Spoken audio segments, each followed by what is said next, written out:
Hi, welcome back.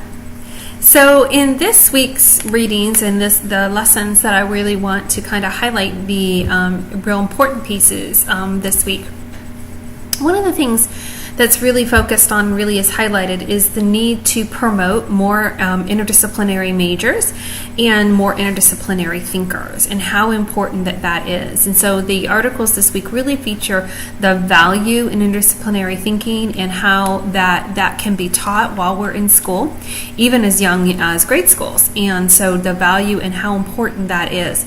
And it really goes on to highlight how we need to have that interdisciplinary thought and the interdisciplinary process to solve complex issues that we're faced with in the world today. We're going to be talking this week about global warming, and that's just the topic that was chosen. You can insert problem here, and in fact, you'll see as the lessons progress, we're going to be talking about many different topics, and what you're going to be able to see is that this thought process, this interdisciplinary thought process, and this reliance on many different disciplines coming together is going to be something that we can apply to many different complex social issues. So we're going to start with global warming, and you're going to be able to effectively see how those disciplines have to come together to solve this complex problem. But remember, this same skill set is transferable, and we're going to be able to use it in some other problems as we move forward. And you're going to leave this class with that skill set, so you'll be able to apply it in your lives moving forward too. When we talk about interdisciplinary thinking, we're talking about a problem-based approach, and we find that is what's really necessary. We need to be able to define what is the problem and work it backwards, rather than coming from the discipline and defining the problem as we see it from that discipline. This approach is kind of backwards. So it's going to start with the problem. This is the problem, and then what are the parts to the problem? We're going to figure it out. So it's kind of working in reverse of what we may have been trained, but it in fact may be more effective in solving these complex problems as we see how many things are attached to them. What are all the things that came together that created this perfect storm that created this problem? And how do we go back to the source and make it different? And how do we see how many influences were there in the source? So we don't want to assume that this one thing created that one thing. If we change one element, what does that really create? So we've got to be able to examine it from that way. One of the things that these articles are talking about is that traditional education often brings us into what we call silos.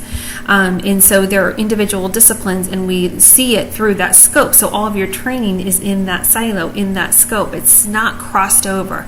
So these articles really talk about, if we're not going to have interdisciplinary majors, which it does encourage and supports, then we at least need to have interdisciplinary classes, so that it's really good to have somebody from a different discipline jump into those interdisciplinary classes so that they can have an awareness of that type of thinking and be aware of it and be able to use it.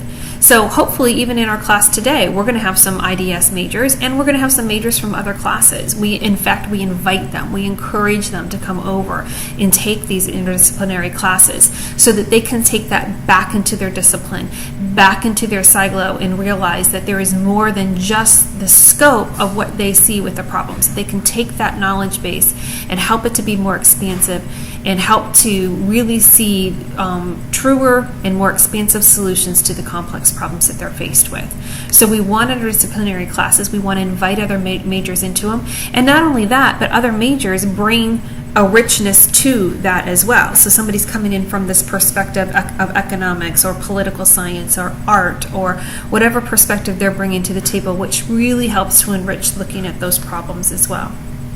So it's a win-win in interdisciplinary studies. So we want to kind of reduce that silo thinking, or at least help those that are in that silo thinking realize that there is an alternative way to think and should be explored when the problem presents itself that would be appropriate for that. Not all problems will need interdisciplinary approaches, but many will. And so having that exposure is huge. There's been a significant increase in popularity of IDS and interdisciplinary studies degrees across the board and across the nation, as well as interdisciplinary classes.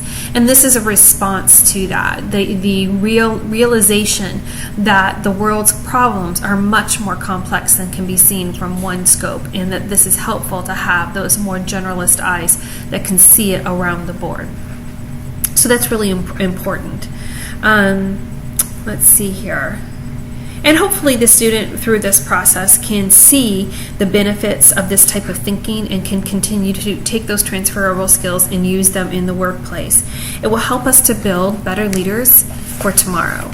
It'll help us to build those leaders that are creative and innovative and can see what others can't see. It will help them from being taken over and help them to see their way around problems and make them stronger and better leaders for the future.